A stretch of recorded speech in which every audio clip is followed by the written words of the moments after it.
so fed up with this winter already. When the hell is spring going to start? Well, it's already March 6th. March 6th, that means the time has come.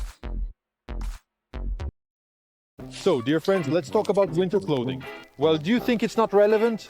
Yes, this winter was unusually warm, but in Kaliningrad, it's almost always like that. And yet, a winter jacket, summer pants, a t-shirt. I would like to share some experience on how to dress when it's cold, when it's hot, in winter, and to make it look a bit more genuine, let's transport ourselves somewhere. The year is 2025, we are in Brazil. Unfortunately, the nuclear war did not go unnoticed. Here comes the nuclear winter, making snowballs. It's not working out, the snow is too dry. How to dress in winter to avoid getting caught off guard? The answer is very simple. Damn, it depends on the task, that's all. Goodbye. But there are some general points that you need to know. We enter a store, any shopping center with fashionable clothes, and look for winter socks or winter thermal underwear. If the label says minus 60, it means it definitely won't be cold. Goodbye, everyone. But in reality, of course, that's complete nonsense. All these labels, they don't work. That is, if it says minus 30 or minus 50 or minus 90, no one guarantees that even at +2 you won't freeze like hell. Because the degree of freezing, cooling and other such nonsense depends on many factors. How quickly you freeze is influenced not only by air temperature, but also by humidity. Whether there's wind or not, whether you're standing still or moving, your overall build, whether you're big or small, how much blood you have, your taste preferences, political views. Sexual orientation, how much you bench press, and how many books you've read. Short, the task is to make sure fewer areas lose heat. Of course, the thermal imager will help, but a little later. It all starts with underwear. About nice underwear. There's a very big concept going on right now. It's layered, so to speak, underwear. These are the first, second, third, fourth, fifth, 10th, 20th, 40th layers. The base layer is the first, so to speak, moisture-wicking layer. It's everywhere. Yes, plus, I don't know, maybe 15. It's practically always worn to keep the body dry. Because if it's wet, accordingly, the person will get cold.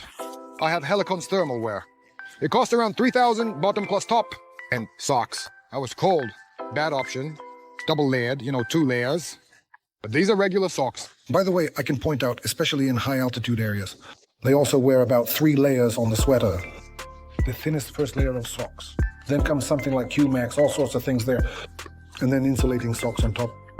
The socks are X-Ox called Sky Discovery. With merino wool, they are specifically for winter. They kind of cover the calves.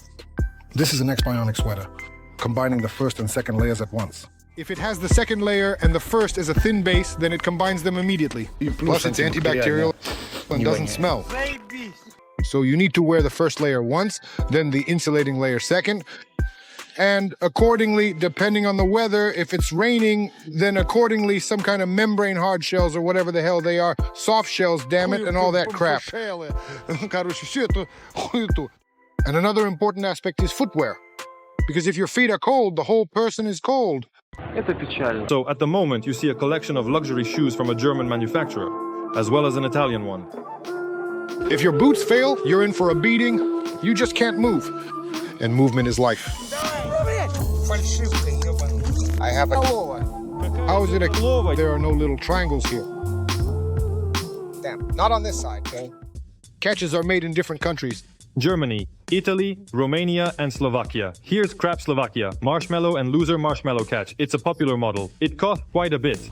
People think, since these shoes are priced at 10 to 15,000 and they have Gore-Tex, it means we buy them and they're indestructible. Well, it's like with knives, right? They think an expensive knife and that's it, damn, and you can do this and that and be a Jedi, damn it. Of course, then they're surprised, why does it fall apart? These are trekking boots, they seem more suitable, in my opinion, for the city. And also for a little outing. Yeah, like that. Somewhere with a bit of sand, maybe some low grass, like that, and that's it. You definitely can't hike in the mountains with them. Because the sole is soft, it has a bend. And another important factor, as everyone thinks, like boots. Rubber ones, you can go in water, mud, and snow, and they never get wet. But they do get wet. They get wet at the bend, where the membrane starts to move, and it's precisely at this spot that they start to get wet. Membrane is essentially rubber or something similar to rubber. With microscopic holes, it lets vapor out, but doesn't let certain types of droplets inside. Yes, because vapor molecules are smaller than water molecules, water simply has 3 states. These are solid, liquid, gaseous, and that's what is meant when they talk about breathable shoes. Breathable fabric, we constantly emit moisture and it's preferable for this moisture to escape. As practice shows, it's better to choose boots.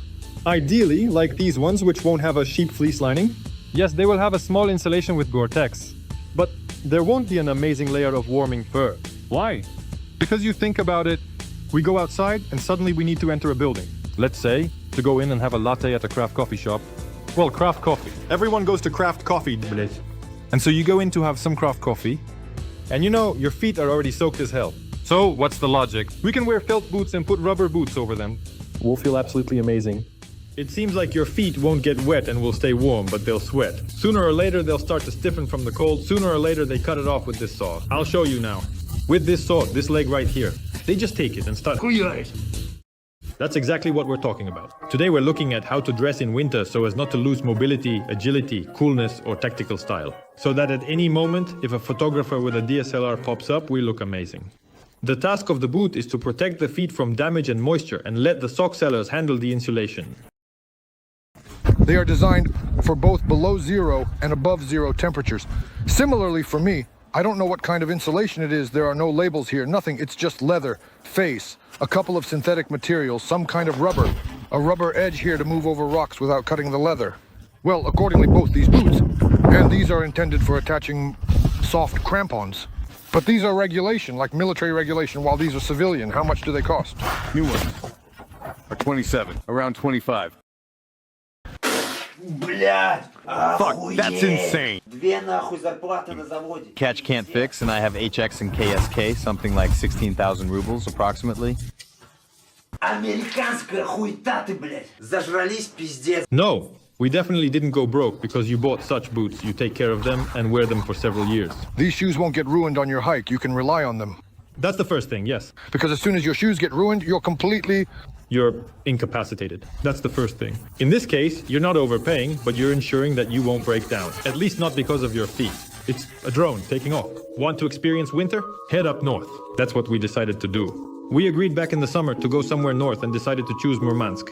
Because it's still a resort there, it's still decent, you can still relax. And who knew? Maybe we'd end up crying like girls and begging to be rescued by the emergency services, and honestly, at least nearby it was cool, you know, the Tour 20 tactic went with a team of 715 in person.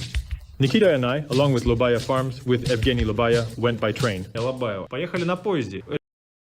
It was an adventure to spend a day on the train, and can I follow along with you a little bit? Yes, thank you very much.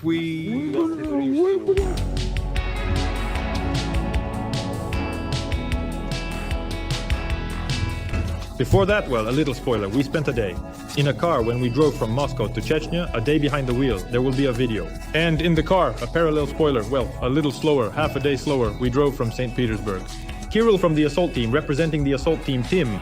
Goga, a paramedic representing the Svarog Center. And Kons, representing the assault dock. We stopped in the resort town of Kirovsk. We stayed there for about a week, traveled around the Murmansk region, hiked the hills, let's call them mountains because, well, they look like mountains, right? We didn't catch the northern lights, but we did experience something like a polar night, a sort of beta version of a polar night. The day lasted only 3-4 hours. When it snowed, the sky was white, and when it didn't snow, it was constantly either pink or purple. There was a constant sunset.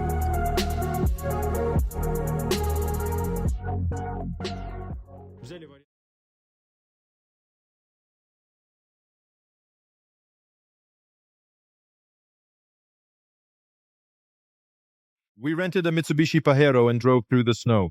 Filming was quite difficult because there was a constant wind, snow was constantly blowing, and the equipment kept discharging. But we visited, you could say, another world. Remember, a year ago I was amazed when we went to Tarusa in winter from Kaliningrad, where I remind you, winter looks like this. So, in Murmansk, there's about the same amount of snow, only 2 or 3 times more. A bunch of new contacts, a lot of communication, a lot of impressions. There was also some mysticism. Внимание! Идет проверка системы речевого пожарного оповещения. Внимание! Идет проверка системы речевого пожарного оповещения. Внимание! Идет проверка системы... We slept and then, damn it.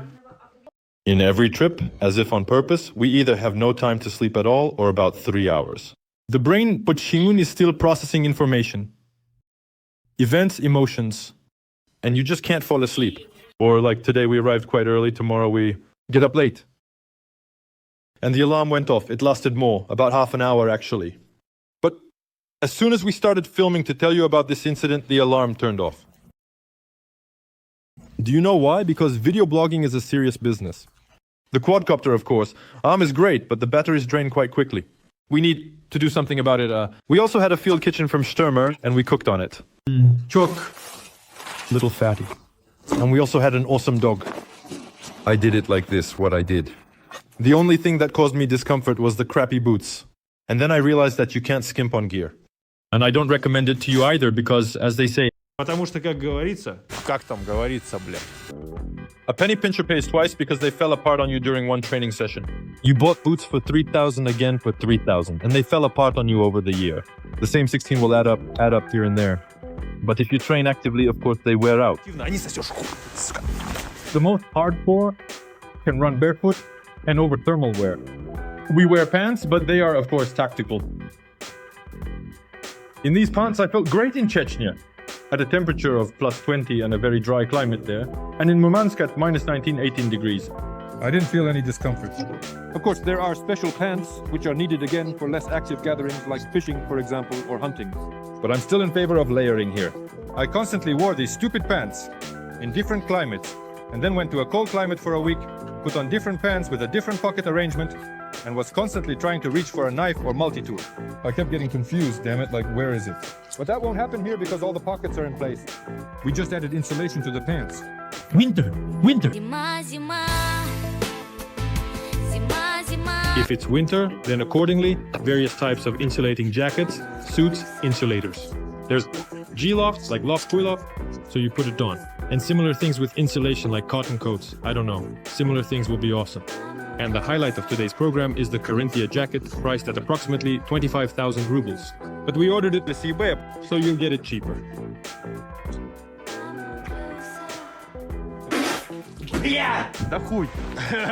The Stürmer Cold Gear jacket costs about 5 times less than the original. But it's not much worse, and in some ways even better, because the price, again, is not as regrettable. You can buy awesome thick jackets that really keep you warm. Oh, how nice. And then, let's say, it gets 5-10 degrees warmer outside. In regions where the microclimate is similar to that of Murmansk or Kaliningrad. So you can leave the house, everything is fine there, get to work, and then there's hail and snow, and you're getting hit by a boxer. Layering, again, solves the problem. Is it getting hot?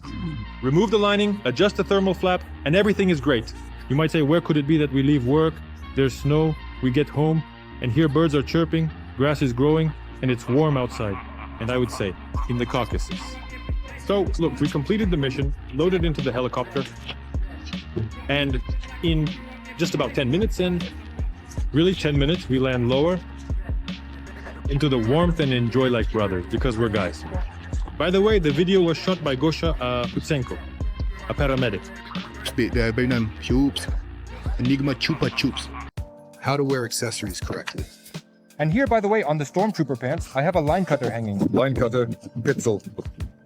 Old and worn out, but sometimes it helps. A sword for showing off. I thought it was a knife for spreading cheese. It's actually a two-handed sword. Gold steel Luzon. King, Arthur. And this pocket for a condom, I suggest we sew it over here. Yes, I agree. Yes. Pocket for a condom. Because look, a pistol magazine fits perfectly into this pocket. If we had this pocket here, we could do it like this.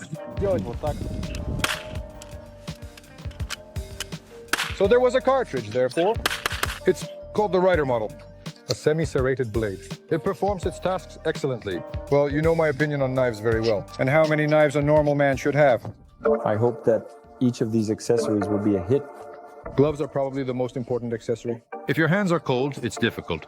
Dexterity is lost. It's not just that you can't handle a weapon anymore. You can't even tie your shoelaces. I have gloves, Pentagon. I got them for around 500 rubles. And I got them very quickly before the trip. 2 pairs. Did you get stuck in the snow? The snow sticks, melts, and immediately starts sucking out the heat. That's why 2 pairs. One gets wet, you put on the other. In case it's really cold, or if you need to shoot, for example, with a machine gun. You put them on top, other tactical gloves, any kind, and you can calmly fire from the machine gun, not worrying about burning the fleece. My personal opinion about gloves. Personally, I don't really like winter gloves that are thick with thick fingers. I'm a fan of relatively thin ones with fleece, right? Because during static situations, when you're moving, you get hot in them anyway, and you have to take them off. In dynamic situations. In dynamic situations, yes, in dynamic situations. And when you stand still, in static situations, then accordingly regular mittens. You put on the ones that are tied to your wrist, and you stand, for example, waiting in a static position. When you need to manipulate the structure, you just take it off, and it dangles on your wrist. And you can operate. But I just don't have them right now. That's how they are. Freebie! Outdoor reserve. They cost a fortune. About 3,000 or 4,000 probably. For what? Because I got them for free. Basically, whether it's gloves or hats. Look, here's a cap with fleece. The head gives off heat. I don't know exactly, but I think they say it's 60% of the heat. But it's like the brain. Some people think, some don't. In pants, as in any clothing, a multi-layered approach is the way to go. If it gets too hot, take off a layer. If it gets too cold, put on another one. Listen, it's really getting cold. Let's close the windows. Yes. You start to get wet because you begin to sweat. Vaporized water turns into a drop of water. Yes, there's nowhere for it to go. And because of that, you start to freeze. You can get wet, starting from the inside. Don't sweat, and you'll be happy. In short, we've figured out how not to freeze and maintain mobility. Now let's move on to camouflage. Camouflage suits and that can be crappy. Here's a camouflage suit like this. So its principle of operation is roughly like this. Oh, нихуя, круто, дай тоже попробую. I'll try it too. Go for it. Well, here we also have the notion that you can't skimp on equipment. Here's a cheap camouflage suit and here's a decent one. It's not to say that it's expensive, because expensive is when you pay too much and get too little. Here, you get exactly what you need. A jacket that you just put on like a regular jacket, that's convenient, okay? Pants that you just put on like regular pants, that's a plus. The elastic is already messed up. Plus, the elastic is narrow. That's always annoying. It starts slipping, and you don't understand whether your underwear inside has slipped, or your thermal wear has slipped, or your top has slipped. You start running, and it's a disaster. The knees get tangled. You have to tighten it a lot. You can't breathe properly. Here, the hood is made just to cover your head and poke ducks in the eye. Here is a large, spacious hood that allows you to put it on even over a helmet if needed. These adjustments allow you to adjust the shoulder volume. Look at this. So you put it on and there's a hood inside. Or maybe there won't be a hood. Or maybe a bulletproof vest.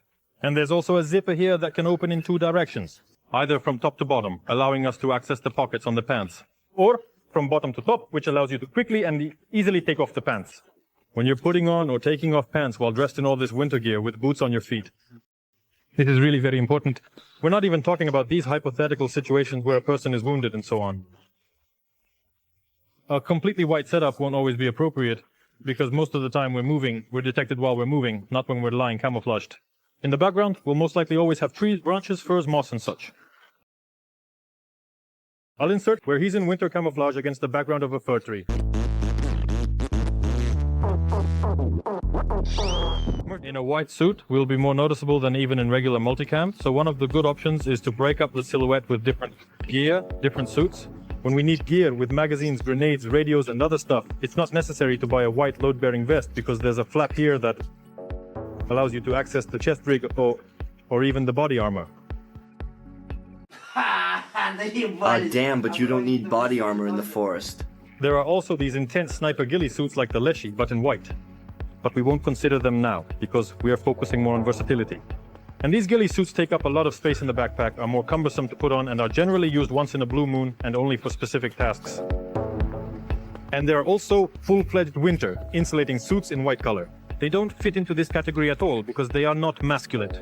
They are suitable specifically for hunters, fishermen, for a sedentary lifestyle in winter. And overall, I don't even know what to say about them. They're designed like a Gorka, with a fleece lining. It comes with warm mittens, and there's also a warm balaclava. A ton of pockets. Well, that's basically all I can say about it for now. And by the way, as the thermal imager shows, this suit emitted more heat than our multi-layered Special Forces gear.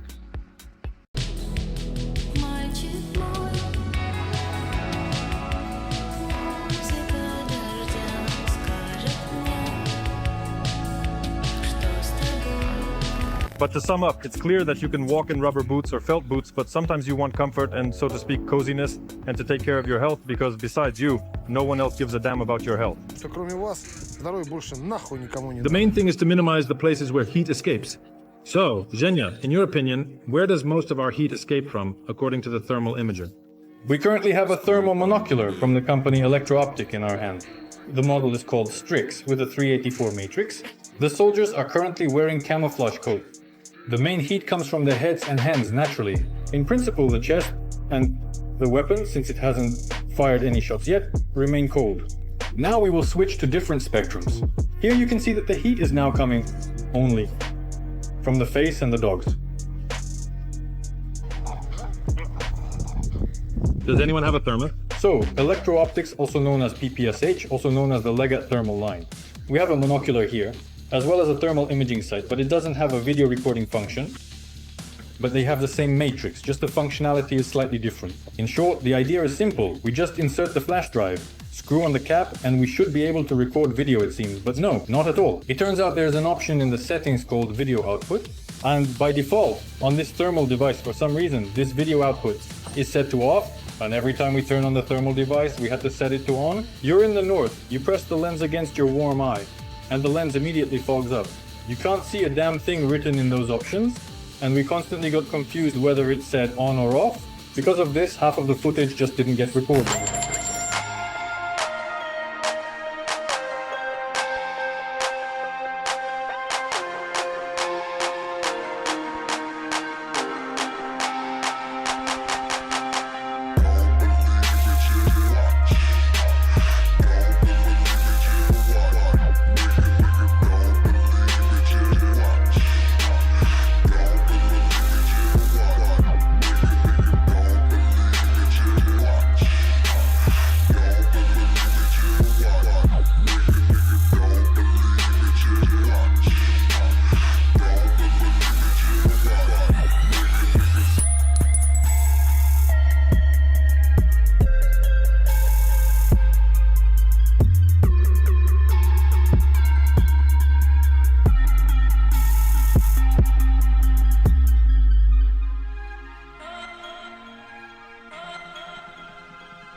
It's a real shame because we filmed a train, drunk guards heading to Murmansk, and McDonald's on the thermal camera. But at least in Moscow we captured KFC on the thermal camera. Look, you can see the fries shining through the cardboard. You can see the Pepsi shining through the glass. We also filmed some drunks there. Take a look. Arm wrestling by drunk idiots.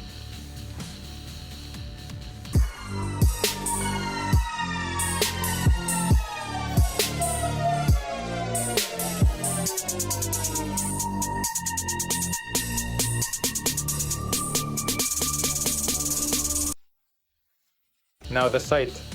Look at what a wonder weapon we have in our hands. It's very convenient to shoot, and then they hold almost any. The mount is quick release. It can be removed like this in the field and also installed. Thanks to the fact that it is positioned slightly higher, it can even be mounted on top of the sight that I have on the CVR. But unfortunately, there is no video recording here, so we will now film through a mobile phone out the window. There is a slight thermal glare from the sight, but as you can see, it doesn't prevent recognizing what's happening in the frame, and accordingly make an exhibition. Well, no, there's only my stupid reflection. It's not glass. The lenses of thermal imagers are not made of glass. Because a thermal imager cannot see through glass. It has a rather convenient on-off function. By touch in the dark, for example, yes, or with gloves, it's all done very easily. So, you take it and turn it on. Here is the Picatinny rail, where you can mount either a video recording unit, as I understand it, or a rangefinder. And it seems they have them combined. That is a rangefinder video recording unit we weren't given. In many professions, a thermal imager is an indispensable tool. Its price is justified and not even up for discussion. If you think that 300 or 400 rubles for such a device is expensive, then it's simply not for you. Not about you, not special forces. In good weather, a thermal imager allows you to spot even a camouflaged living target at a distance of 1 kilometer, and even further. And many think it's overpowered, but now we'll dispel some myths. As you can see, for a thermal imager, it doesn't matter what color your clothing is. A white camouflage suit and olive look roughly the same in a thermal imager because it shows the spectrum. Well, depending on the settings, for example, darker colors will appear as warmer shades and lighter colors as cooler shades. But that doesn't mean a thermal imager is completely overpowered. For example, there's a myth that in bad weather a thermal imager can see for miles through fog. Let's conduct an experiment. We'll have to climb a mountain for this.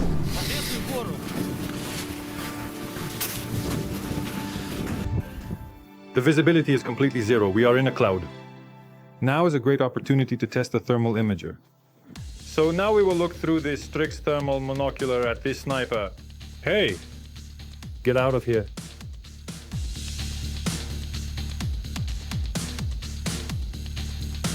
Through the thermal imager, you can't say it's clearly visible, but you can definitely tell there's something warm there, unlike the naked eye.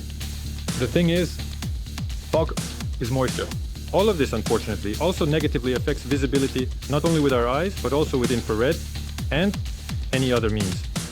If this cloud wasn't here and he was lying camouflaged, I would have seen him with the thermal imager, no problem.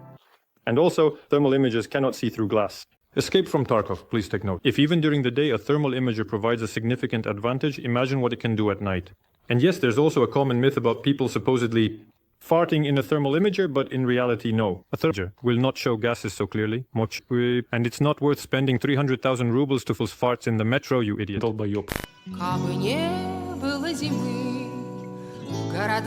Each new video requires more and more resources to shoot because we constantly start doing some crazy stuff. So guys, please, if you have the opportunity, support us on Patreon because we can't shoot simpler and easier than before. We need to increase our pace, basically to ramp up, so there's Patreon, subscribe to us. You can do it for $1 a month, or $5 a month, or 10. Whatever you don't mind, like, well, a pack of cigarettes, consider it. Just a month or a pack of chips. And here, if for example 100 people subscribe for $1, that's already $100 a month. At least it will cover foods in some region. We thank everyone for their support. That's basically it. If you want to say that the video is not relevant, actually there's still more to come. Another winter is still ahead, unless of course there's global warming, but I think drink coffee. Drink coffee.